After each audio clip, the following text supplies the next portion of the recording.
Disability Federation of Ireland, Fleachta, to make her opening remarks. Thank you.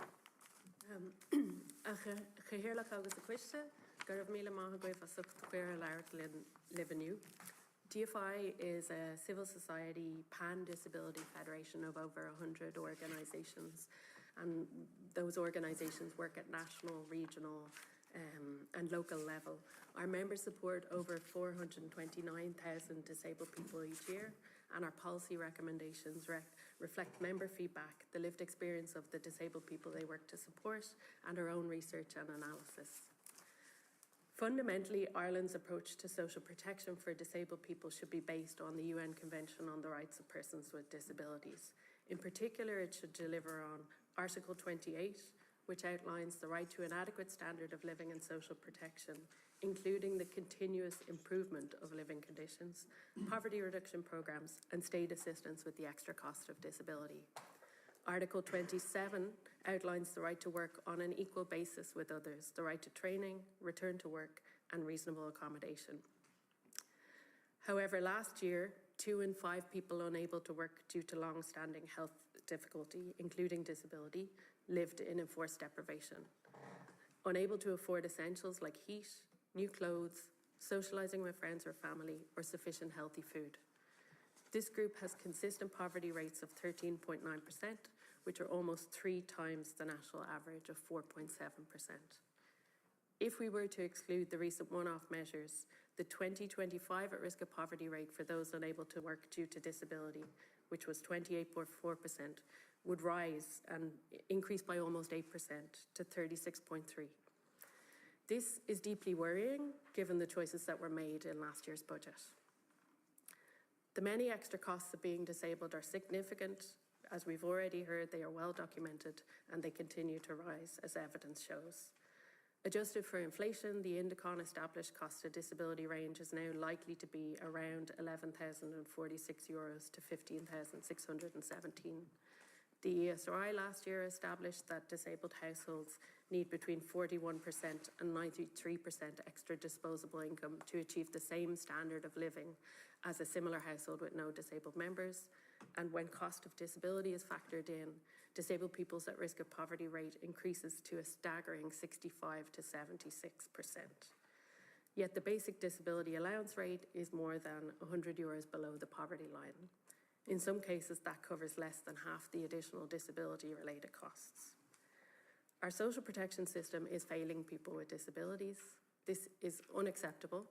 Something is wrong with the system that expects disabled people who cannot work to eke out their lives, constantly struggling to get by on a deeply inadequate income.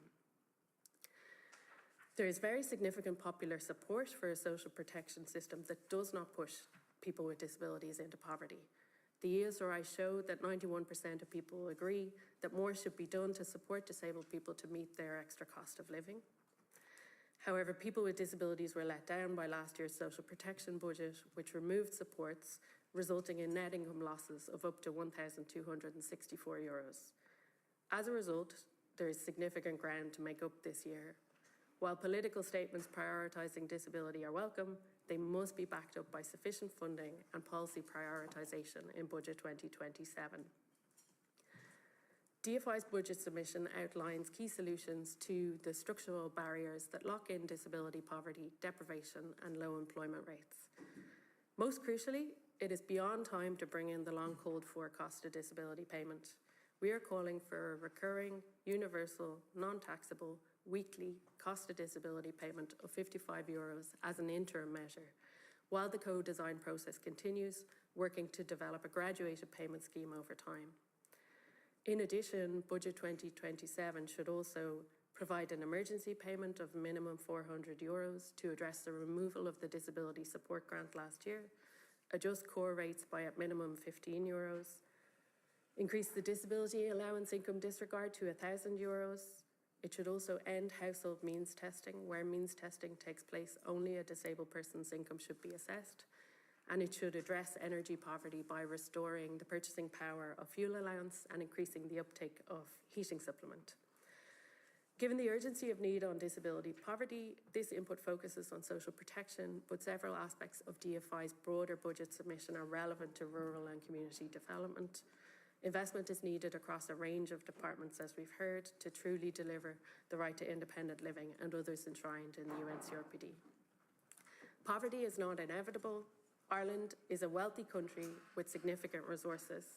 We can and must do better by the tens of thousands of people with disabilities who rely on our social protection system to survive, including Sarah, John, Stephanie and Rachel, whose powerful testimony by email of exclusion, extreme stress, going without and being forced to make impossible financial choices we have included along with our statement in an appendix. The words are very powerful, I'm sure you've read them.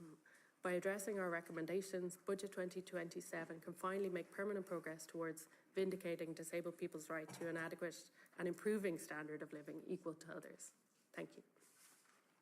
Thanks very much, Fleachta. Appreciate that.